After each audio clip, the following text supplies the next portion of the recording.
Hi hello दोस्तों, नमस्कार जोहार। आप देख रहे हैं voice of aboriginal channels. Pratapgarh जिले के पीपलकुंड ब्लॉक में ग्राम पंचायत जामली में विश्व आदिवासी अधिकार दिवस का कार्यक्रम रखा गया, जिसमें बांसवाड़ा डूंगरपुर सांसद महोदय राजकुमार भी पधारे और सभा को संबोधित करते हुए क्या कहा, सुनिए विस्तार से। विश्व आदिवासी अधिकार दिवस के कार्यक्रम में हमारे बागीदोरा से भाई विधायक जी जय कृष्ण जी, भाई रमेश जी, यहाँ के स्थानीय विधायक प्रत्याशी रहे अशोक जी, समस्त सामाजिक संगठन के पदाधिकारी, इस पूरे स्कूल परिसर के अंदर विराजमान वडील, युवा साथी, माताएं, बहनें, आप सभी को तहे दिल से धन्यवाद देना चाहूंगा कि आप लंबे समय से इंतजार करके ये शाम की लगभग 5 बजने आई, 4-5 बजने आ गई, तब तक आप इंतजार कर रहे थे हमारा, इसलिए आपको तहे दिल से धन्यवाद देना चाहूंगा। और साथ ही ये जो बाउंड्री पे बैठे हैं साथी, बाउंड्री के बाहर पुलिस प्रशासन और हमारे मीडिया से कुछ साथी भाईजान आए हो, आप सभी को भी मेरी ओर से तहे दिल से धन्यवाद देना चाहूंगा कि इस विश्व आदिवासी दिवस के अवसर पे 13 सितंबर को था, लेकिन उसी के उपलक्ष्य में आज यह मनाया जा रहा है। और इस विश्व आदिवासी दिवस के महत्व को समझते हुए आप सभी ने मिलके इस कार्यक्रम को एक शानदार, जानदार कार्यक्रम बनाया, उसके लिए तहे दिल से पुनः धन्यवाद देना चाहूंगा। साथियों, मैं मेरी बात को शुरू करने से पहले हमारे मंच पे महापुरुष बिरसा मुंडा, जयपाल सिंह मुंडा, भीमराव अम्बेडकर जी, जिन्होंने इस देश को शानदार संविधान दिया, टाटिया मामा भील, मध्य प्रदेश के अंदर भील समुदाय में, हमारे समुदाय में पैदा हुए। जब अकाल की स्थिति थी तो वो अमीरों को लूट के गरीबों में बांटते थे। उनको नमन करना चाहूंगा। मामा बालेश्वर जो हमारे इलाके से नहीं थे और नहीं हमारे समाज से थे, इसके बावजूद भी दिल से अपना पूरा जीवन आदिवासी समाज को सुधारने में, आदिवासी समाज के हक अधिकार को लेकर मामा बालेश्वर जी ने इस इलाके में काम किया। उनको नमन करना चाहूंगा। साथ ही राणा पूजा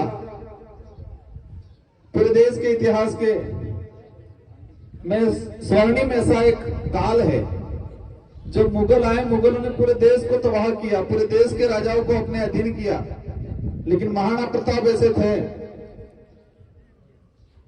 वो मुगलों की अधीनता स्वीकार नहीं की और उनकी सबसे बड़ी ताकत थी राणा पूजा थे, भीलों की सेना थी। उनको नमन करना चाहूंगा। साथियों, अपने इलाके के अंदर एक दिन हमने न्यूज़पेपर में पढ़ा, शाम को, हालांकि व्हाट्सएप ग्रुपों में आया, अपने इसी इलाके के अंदर एक ही परिवार के 3 सदस्य प्राकृतिक बिजली गिरने से जिनकी डेथ हो गई, उनको भी नमन करना चाहूंगा।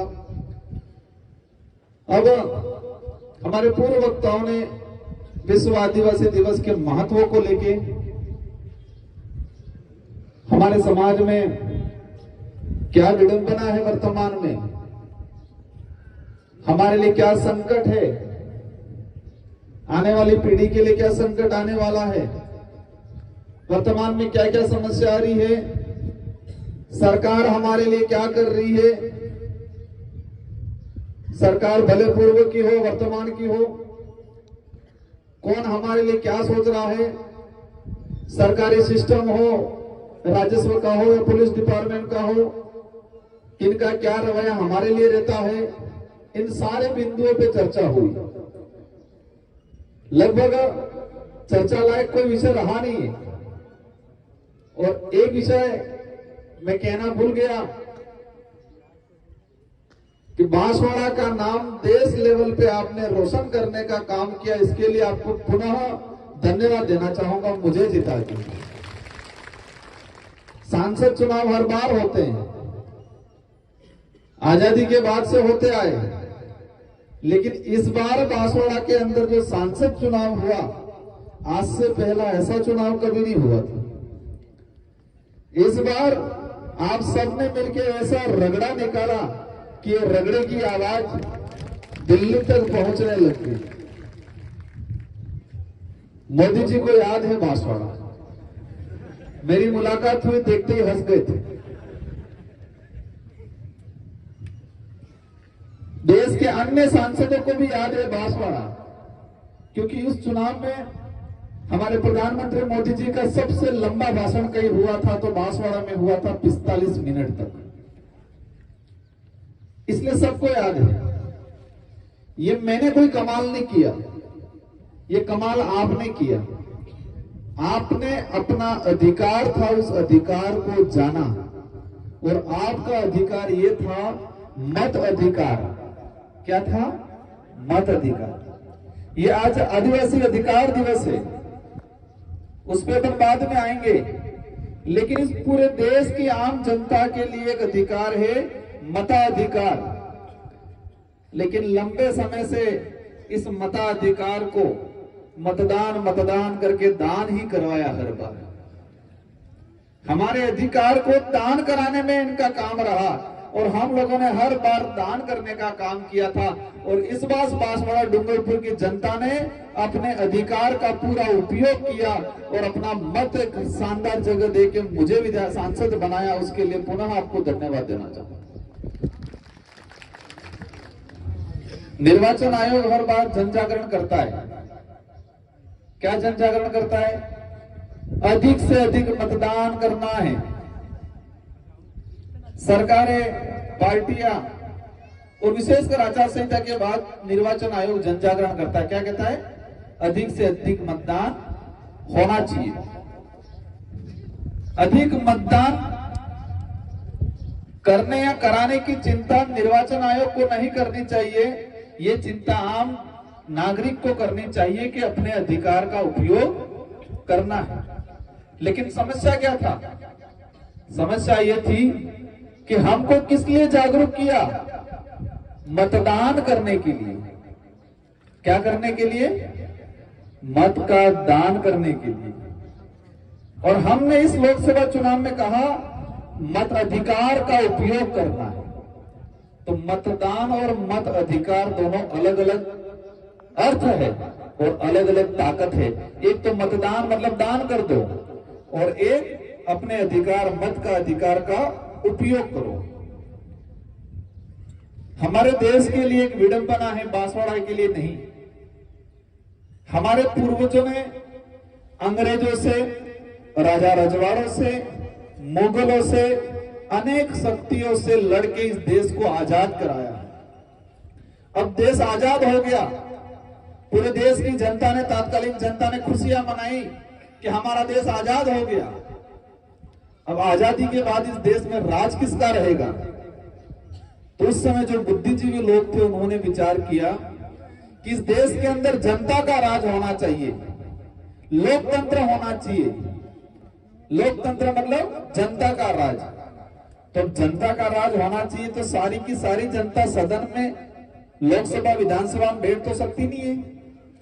तो उन्होंने व्यवस्था बनाई, गणतांत्रिक व्यवस्था। हमारी जो व्यवस्था थी उससे, अन्य देशों की लोकतांत्रिक व्यवस्था से सीखा जाना, और हमारे देश के अंदर ऐसी व्यवस्था बनाई कि हर 5 साल के अंदर देश की जनता है वो अपना मत का अधिकार, मतलब अपने विवेक से, अपने दिमाग से, अपनी इच्छा से, अपने अधिकार को ध्यान में रखते हुए अच्छे नेता को वोट देके हर 5 साल में चुने, ये अधिकार जनता को दिया।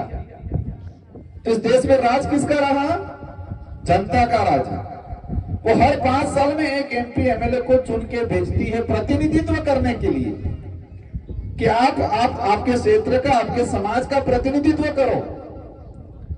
तो संविधान निर्माण के वक्त ये व्यवस्था बनी कि हर 5 साल में जनता अपने मत अधिकार का उपयोग करे।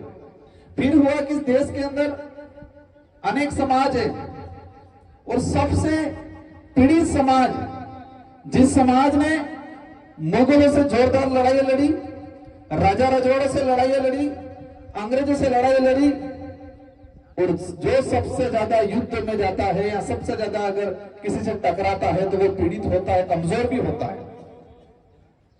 और इस देश के मूल मालिक होने के नाते आदिवासियों के लिए देश के संविधान में 5वीं और 6ठी अनुसूची का प्रावधान किया। तो हमारे इलाका आज जो हम खड़े हैं ये 5वीं अनुसूची, संविधान की 5वीं अनुसूची के तहत है। तो इसमें यह अधिकार दिया कि यहाँ का जो सरपंच है वो लगा के MP MLA तक आदिवासी बनेगा, ताकि आदिवासियों का प्रतिनिधित्व लोकसभा विधानसभा में जाके करेगा। ये प्रावधान किया, मतलब ये अधिकार दिया हमको, ये ताकत दी। लेकिन इस ताकत को हम भूल गए थे और अपने केने ताकत आली पार्टी वाला ने हमारे मत अधिकार या हमारा प्रतिनिधित्व कौन करेगा, हमारे समाज का सर्टिफिकेट लगा के इस इलाके में MP MLA, ये बात जरूर है, पहले कुछ बने जरूर है, क्योंकि देश के संविधान में प्रावधान था, अधिकार था, लेकिन इसको धरातल पे लागू नहीं किया। शासन व्यवस्था में आज कोई भी बांधने नो आदमी आवीने अपने MP MLA नो चुनाव नहीं लड़ी सके। कोई भी आदमी, कितना भी बड़ा आदमी हो, यही क्षेत्र का आदमी लड़ सकता है, ये हमारा अधिकार है। तो लोकतांत्रिक व्यवस्था में हमको अधिकार दिया, लेकिन इस अधिकार का आज तक हमारे समाज का दुरुपयोग किया गया। हमारे समाज के लोगों को चुनाव से 4-5 दिन पहले कुछ छोटी मोटी लालच देते थे, आपस में लड़ा देते, ममरी पेड़ खजूर खावा पीवानो थोड़ा काल दी तो बेदाड़ा बल्ले, और हमारा जो वोट है, हमारा अधिकार था, उस अधिकार का लाभ उन लोगों ने लेके 5 साल राज कर लेते। 5 साल बाद फिर आते, फिर वही व्यवस्था करके फिर दोबारा वोट ले लेते। लेकिन मुझे इस बार की खुशी है कि देश के आजादी के बाद बांसवाड़ा की जनता ने पहली बार लोकतंत्र की ताकत को आजमाया और दिखा गया, मोदी जी को और सारे को दिखाया कि इस क्षेत्र का आदिवासी अपने मत के अधिकार का उपयोग करना सीख गया है, ये एहसास करवाया। पहली बार लोकतांत्रिक व्यवस्था स्थापित हुई क्योंकि आपने सबको नकार के अपने खुद के विवेक, खुद की समझ के हिसाब से वोट करने का अधिकार को मतदान के रूप में कन्वर्ट किया। साथियों, ये विश्व आदिवासी दिवस क्यों बनाया? इस देश में विश्व ब्राह्मण दिवस है, विश्व जैन दिवस है, किसी भी अन्य समाज या अन्य समुदाय, अन्य नस्ल के लिए ये कोई अधिकार दिवस मनाते हैं? सामाजिक संगठन जरूर ST SC OBC अधिकार के रूप में मनाते हैं, लेकिन विश्व लेवल पे सिर्फ आदिवासी अधिकार दिवस क्यों मनाया जा रहा है? और ये भी अभी ही क्यों मना रहे हैं हम? ये तो 13 सितंबर 2007 के अंदर संयुक्त राष्ट्र संघ के अंदर, संयुक्त राष्ट्र संघ मतलब पूरे देशों के बुद्धिजीवी लोग